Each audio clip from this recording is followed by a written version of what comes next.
Por favor, Marcelo, eu queria você hoje à noite. Fazia quase um ano desde a última vez que ele a tocava como marido, mas ele nem deixou que ela terminasse. Eu quero o divórcio. A frase caiu no quarto como se tivesse quebrado alguma coisa no ar. Você não é a mulher com quem eu quero estar. Na verdade, acho que nunca foi. Você é previsível, Clara. Quietinha demais. Não combina com a vida que eu estou construindo. Ele já tinha colocado outra mulher no lugar dela antes mesmo de ter coragem de contar. E talvez fosse isso que mais doesse. Não eram só as palavras. Não era só o empurrão. Era saber que Marcelo já tinha seguido em frente enquanto Clara ainda morava na mesma casa, dormia na mesma cama e fazia café todas as manhãs, fingindo que nada estava desmoronando. Marcelo Albuquerque gostava de ser visto. Não conhecido, não compreendido, visto. Havia uma diferença enorme entre uma coisa e outra, mas ele nunca tinha parado tempo suficiente para entender isso. Naquela noite, aconteceria o baile beneficente do Instituto Boa Vista,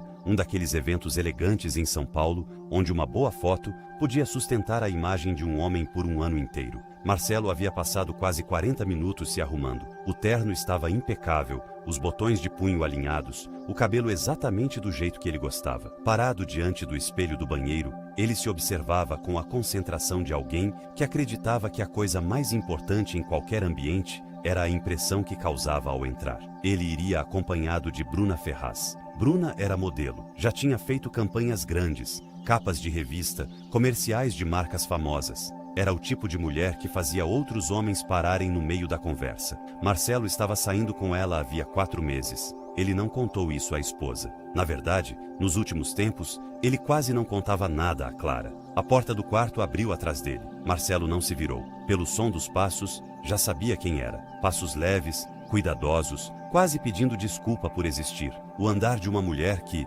depois de 3 anos de casamento, tinha aprendido que se mover em silêncio parecia mais seguro do que ser notada. Clara atravessou o quarto devagar. Quando tocou o ombro dele, seus dedos pousaram com delicadeza, como se ela estivesse pedindo permissão até para encostar. Por favor, ela disse baixo. Eu queria você hoje, Marcelo. Faz quase um ano que você nem... Ele se virou. Olhou para ela como se olhasse para algo que um dia teve importância, mas agora não tinha mais. Então, a empurrou. Não foi um empurrão forte o bastante para deixar marca, mas foi firme. As mãos dele tocaram os ombros dela e a afastaram, tirando-a do caminho como quem afasta um objeto incômodo. Clara tropeçou na beirada da cama e precisou se apoiar para não cair. Eu quero o divórcio, ele disse. O quarto ficou completamente imóvel. Cansei de fingir, continuou Marcelo, voltando-se para o espelho e ajeitando a lapela do paletó. Você não é a mulher com quem eu quero estar. Nunca foi, se eu for sincero. Você é previsível, Clara. Calada demais. Você não combina com a vida que eu quero.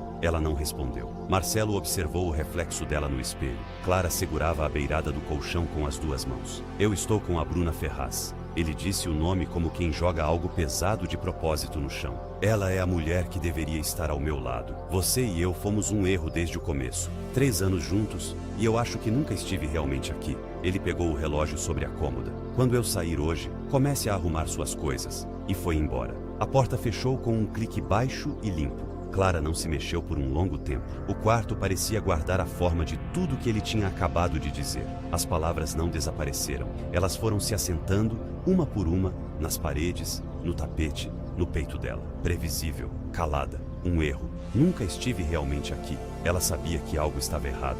Claro que sabia. Uma pessoa consegue sentir quando alguém começa a ir embora, mesmo quando ainda está dormindo ao seu lado. Ela percebeu quando Marcelo parou de perguntar sobre o dia dela, quando os jantares ficaram silenciosos, quando o celular dele vibrava e ele virava a tela e ela fingia não ver. Porque fingir parecia mais fácil do que encarar o que vinha depois. Mas sentir que algo está errado e ouvir tudo ser dito na sua cara são dores completamente diferentes. Clara se sentou na beirada da cama. Não chorou, ainda não. Apenas ficou ali no silêncio, deixando a dor chegar, sem lutar contra ela. Desde cedo, tinha aprendido que a maneira mais rápida de atravessar certas coisas era passando pelo meio delas. Clara Menezes nem sempre tinha sido invisível. Antes daquele casamento, antes de se diminuir para caber no mundo de Marcelo, ela estava construindo algo verdadeiro. O Instituto Raízes do Futuro, uma organização social que ela havia criado aos 24 anos, sem alarde, sem festa, sem querer aparecer. O Instituto financiava projetos de leitura em escolas públicas de comunidades esquecidas, em várias cidades do Brasil. Clara organizava campanhas, buscava doações, conversava com empresários, se reunia com vereadores, secretários de educação e diretores de escola. Ela convencia as pessoas a se importarem e fazia tudo isso enquanto acompanhava Marcelo em jantares de negócios, sorrindo na hora certa, entregando a ele um brilho que ele nunca mereceu. Ninguém nas festas dele sabia. Ela tinha se mantido pequena para que ele se sentisse maior. Esse era o problema. Clara havia entregado a Marcelo seu tempo, sua energia, sua paciência, sua melhor versão. E naquela noite, ele devolveu tudo em uma voz fria, enquanto conferia o próprio reflexo no espelho. Ela se levantou, caminhou até o espelho. A mulher que olhava de volta parecia cansada. Os olhos estavam marcados por um desgaste que não vinha só daquela noite, mas dos 3 anos que a antecederam. Clara encarou a si mesma por um longo momento. Depois, levantou a mão e tocou o vidro com a ponta dos dedos. "Você não é o que ele disse", sussurrou. As palavras pareceram estranhas em sua boca, quase estrangeiras, como se fosse a primeira vez que ela as dizia. E de certa forma, era. "Você não é sem graça. Você não é invisível." Ela engoliu seco. "Você não é um erro." Disse de novo e de novo. Não porque acreditasse completamente, ainda não, mas porque entendeu que acreditar precisava começar em algum lugar, mesmo que começasse tremendo. Clara pegou o celular. As mãos não estavam totalmente firmes quando abriu a lista de contatos. Passou por vários nomes até parar em um: Rafael Nogueira, sócio de Marcelo. O homem que, em todos os eventos em que Clara esteve, perguntava como ela estava e realmente esperava a resposta. Ele lembrava de detalhes pequenos, que ela preferia água com gás, que tinha comentado sobre um livro em uma conversa rápida e, 3 meses depois, ele falou sobre a leitura como se aquele assunto importasse. Ela sempre notou e sempre guardou aquilo no lugar das coisas que não eram para ela. Clara apertou para ligar. Chamou uma vez. "Clara?" A voz dele veio imediatamente, quente, desperta, sem rodeios. "O que aconteceu?" Ela soltou o ar. Algo dentro do peito dela pareceu afrouxar só por ouvir uma voz que não estava fingindo. "É o Marcelo", ela disse. "Ele quer o divórcio. Ele está com outra mulher. Disse que eu sou sem graça. Me empurrou, Rafael. Mandou eu arrumar minhas coisas antes mesmo de sair do quarto." Houve silêncio. Mas não era o silêncio de alguém confuso. Era o silêncio de alguém tomando uma decisão. "Clara", a voz dele ficou mais baixa, mais firme. "Você não merece nenhuma palavra disso. Nenhuma." Ela levou a mão livre aos olhos. "Eu pensei que talvez você pudesse falar com ele. Talvez conseguir fazer ele entender alguma coisa. Eu não sei o que fazer agora." "Eu posso tentar", Rafael respondeu. "Mas Clara, me escuta. Não fica sozinha nessa casa hoje." Ela ficou calada. "O baile do Instituto Boa Vista é hoje", ele continuou. "Vá. Não pelo Marcelo. Não por ninguém. Por você. Você merece pelo menos uma noite em que não precise se esconder. E as pessoas naquela sala merecem ver quem você realmente é." Ela quase disse não. A ideia parecia absurda. Se arrumar, sair de casa, entrar no mesmo salão que o marido e a mulher que ele havia escolhido no lugar dela. Mas alguma coisa dentro de Clara estava acordando. Algo que tinha dormido por 3 anos. "Está bem", ela disse, baixo. "Eu encontro você na entrada." "Eu vou estar lá", disse Rafael. "Você não vai entrar sozinha." Clara desligou. A casa estava em silêncio. Pela primeira vez em anos, aquele silêncio não pareceu abandono, pareceu espaço, como a primeira respiração, depois de muito tempo debaixo d'água. Ela foi até o guarda-roupa. Seus dedos passaram devagar pelos tecidos, roupas discretas, cores seguras, cortes práticos, até que chegou ao fundo. Guardado em uma capa protetora, intacto havia meses, estava o vestido. Ela o havia comprado em uma rara tarde de esperança. Azul marinho, feito sob medida. O tecido tinha um brilho elegante, daqueles que não precisam gritar para chamar atenção. Os bordados no busto refletiam a luz como pequenos pontos de vidro. Clara comprou aquele vestido, imaginando que, um dia, Marcelo olharia para ela do outro lado de um salão e finalmente a enxergaria. Ele nunca enxergou, mas aquela noite ainda podia ser dela, se ela decidisse que seria. Clara abriu a capa com calma e segurou o vestido diante do corpo. O tecido deslizou por suas mãos como água fria. Ela se vestiu e parou diante do espelho. Por um segundo, perdeu o ar. O caimento era perfeito. Não porque o vestido tivesse sido ajustado recentemente, mas porque, pela primeira vez em muito tempo, ela tinha parado de tentar se ajustar para caber em outra pessoa. Fez a maquiagem com mãos mais firmes. Base, contorno leve, olhos marcados de um jeito que raramente se permitia usar. O cabelo caiu em ondas escuras e naturais, como ficava quando ela parava de tentar controlar tudo. Colocou o colar de diamantes que havia comprado para si mesma depois do primeiro grande evento de arrecadação do Instituto Raízes do Futuro. Uma comemoração íntima, silenciosa, dela com ela mesma. Depois, os brincos. Uma pulseira fina de ouro. Ela deu um passo para trás. A mulher no espelho parecia a pessoa que Clara tinha sido antes de aprender a pedir desculpas por ocupar espaço. Ligou para o motorista. Pode trazer o carro. A voz saiu calma.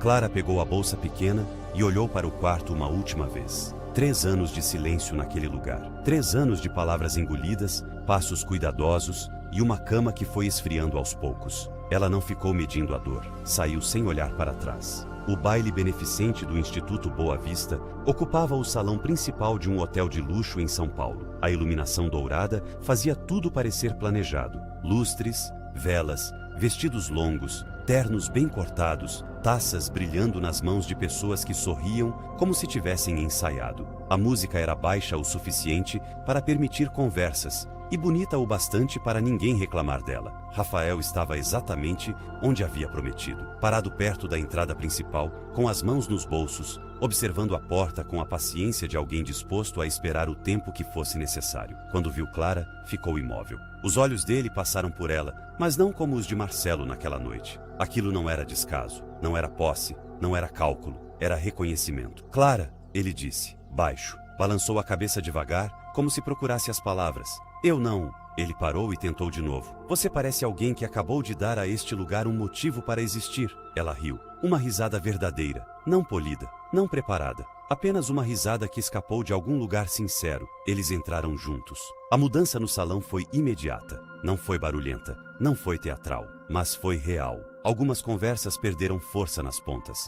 Olhares acompanharam a mulher de azul marinho sem que as pessoas entendessem exatamente o motivo. Havia algo diferente no modo como Clara caminhava. Ela não estava fingindo segurança. Ela havia encontrado um pedaço dela. Naquela noite, ela não era a esposa de Marcelo Albuquerque. Era Clara Menezes. E a diferença aparecia em cada passo. Do outro lado do salão, Marcelo estava ao lado de Bruna Ferraz, segurando uma taça de champanhe e participando de uma conversa que já não conseguia acompanhar, porque tinha visto Clara. A taça parou no ar. O rosto dele passou por várias expressões em poucos segundos. Reconhecimento, confusão, algo próximo do espanto. A mulher do outro lado do salão, com os ombros firmes, os olhos claros e os diamantes refletindo a luz dos lustres, não parecia a mesma que ele havia empurrado contra a cama algumas horas antes. Mas era. Ela sempre tinha sido aquela mulher. Ele é que nunca olhou tempo suficiente para descobrir. Ao lado dele, Bruna seguiu a direção do olhar. Ficou quieta por um instante,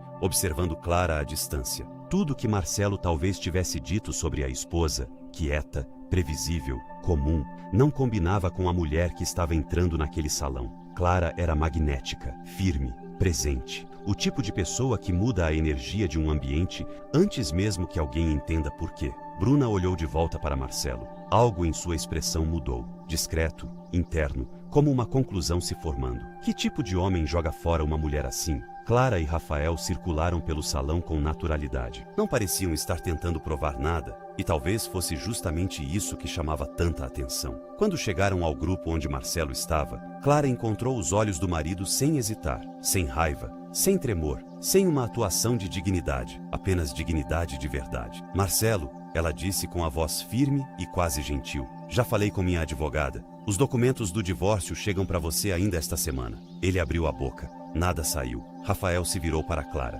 Quando falou, sua voz veio baixa, mas calma. Eu guardei isso por muito tempo, disse ele. Disse a mim mesmo que era o certo, que o casamento de vocês era assunto de vocês e que eu não tinha o direito de dizer nada. Ele fez uma pausa. Mas não vou ficar calado agora. O pequeno círculo ao redor ficou imóvel. Eu vi você se entregar a uma vida que não te devolvia nada. Vi você se diminuir para que ele se sentisse maior. E eu não disse nada porque achei que estava respeitando limites que ele mesmo já tinha ultrapassado fazia tempo. O maxilar de Rafael endureceu. Eu não quero mais assistir de longe. Eu quero estar ao seu lado todos os dias, não como sócio do seu marido, mas como alguém que te enxerga de verdade e escolhe você, sabendo exatamente o que isso significa. Ele sustentou o olhar dela. Se você permitir, o ar entre eles ficou pesado de emoção. Marcelo sentiu aquilo como se uma porta tivesse se fechado em uma sala onde ele nem sabia que queria ficar. Bruna estava ao lado dele, mas, pela primeira vez naquela noite,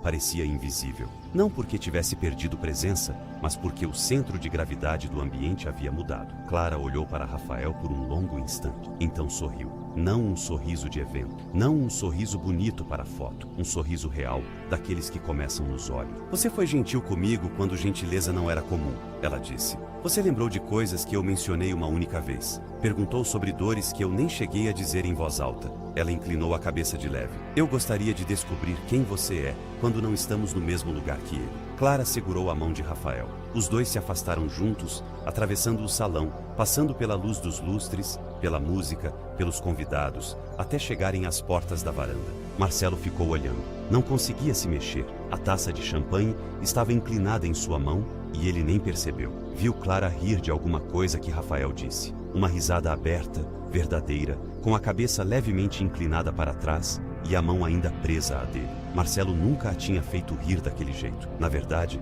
nunca tinha tentado. Atrás dele, ouviu Bruna se aproximar. Sentiu algo ser colocado em sua mão, um papel dobrado. Quando se virou, ela já estava pegando a bolsa. Sem cena, sem escândalo, sem anúncio. Bruna simplesmente foi embora pelo meio do salão, sem olhar para trás. Marcelo abriu o bilhete. Não sei o que ela fez para você achar que podia tratá-la assim, mas depois de hoje, eu sei que nada justificaria. Eu não fico com um homem que ama desse jeito. Ele ficou parado. O salão continuava acontecendo ao redor dele. Taças se encontrando, música subindo e descendo, pessoas rindo de coisas que realmente pareciam engraçadas. O mundo estava completamente indiferente ao que acontecia dentro do peito de Marcelo. Ele caminhou até as portas da varanda. Lá fora, sob o céu aberto, viu os dois. Clara e Rafael estavam no canto mais distante da varanda de pedra, conversando baixo, daquele jeito que as pessoas conversam quando finalmente param de se proteger uma da outra. Quando Rafael se virou para ela e Clara levantou o olhar, aquilo não parecia um começo, parecia reconhecimento. Marcelo viu Rafael beijá-la com delicadeza sob a luz da lua cheia. Sua mão subiu devagar até cobrir a boca. Ele passou 3 anos sem enxergar o que estava diante dele. E agora, aquilo estava diante de outro homem. O divórcio foi assinado 11 dias depois, sem briga por cláusulas, sem idas e vindas, apenas 2 assinaturas e um silêncio que veio depois. Rafael pediu Clara em casamento 4 meses mais tarde. Não foi em restaurante caro, nem diante de uma plateia. Foi na mesa da cozinha dela, em uma terça-feira à noite, diante de comida japonesa que esfriou porque os dois conversaram por 2 horas sem perceber. Ele deslizou o anel pela mesa e perguntou sem discurso ensaiado, apenas com a voz sincera de quem não precisava se esconder. Clara disse sim antes mesmo de ele terminar. Eles construíram algo real, algo que não exigia que ela fosse menor. O Instituto Raízes do Futuro cresceu. Novos projetos, novas parcerias, novas escolas atendidas. Um acordo nacional que Clara vinha preparando havia mais de 1 ano finalmente saiu do papel. Quando a notícia foi publicada em um grande portal brasileiro, a matéria veio acompanhada de uma foto dela. A reportagem chamava Clara Menezes de uma força silenciosa que há anos transforma a educação social no Brasil. Marcelo leu tudo no celular, sozinho, no apartamento para onde havia se mudado depois do divórcio. Ele tentou procurar Bruna algumas vezes, mas ela já tinha seguido em frente com a precisão de quem nunca pretendeu ficar presa ao erro de outro homem. Marcelo ficou olhando para a matéria por muito tempo. Na foto, Clara sorria, cheia de propósito. O nome dela estava escrito logo abaixo, de um jeito que pertencia somente a ela. Ele não sabia do instituto. 3 anos morando na mesma casa e ele não sabia, porque durante todo aquele tempo só tinha falado de si mesmo. 1 ano depois do casamento, Clara e Rafael tiveram uma filha. Deram a ela o nome de Helena. A menina tinha os olhos de Clara e o jeito de Rafael de observar o mundo com atenção, como se cada pessoa merecesse ser vista por inteiro. Marcelo soube por um conhecido em comum. Não respondeu. Não havia o que dizer. Não existia uma versão da verdade que pudesse deixá-lo menos culpado. Ele tinha saído de um quarto onde era amado. Tinha dito à mulher que o amava que ela não valia a permanência dele. E Clara acreditou nele por tempo suficiente para quebrar. Depois, parou de acreditar bem a tempo de construir algo extraordinário. Clara Menezes nunca precisou ser salva. Ela precisou de uma noite, de um espelho, de uma voz honesta, de uma decisão. A decisão de parar de se diminuir por um homem que nunca conseguiria enxergá-la. E ela decidiu. Saiu pela porta e nunca mais olhou para trás. Algumas pessoas passam a vida inteira esperando ser vistas pela pessoa errada. Mas quando a pessoa certa estava ali, paciente, atenta e pronta para enxergá-la de verdade, Clara parou de esperar. E foi aí que a vida dela começou de novo. E essa história nos lembra que ninguém deve se diminuir para caber no mundo de alguém que não sabe enxergar o seu valor. Às vezes, o fim de uma relação não é uma perda, mas o começo de uma nova versão de nós mesmos. Se essa história tocou seu coração, deixe seu like, compartilhe com alguém especial e se inscreva no canal Dose de Conhecimento para acompanhar mais histórias emocionantes e reflexivas. Até o próximo vídeo.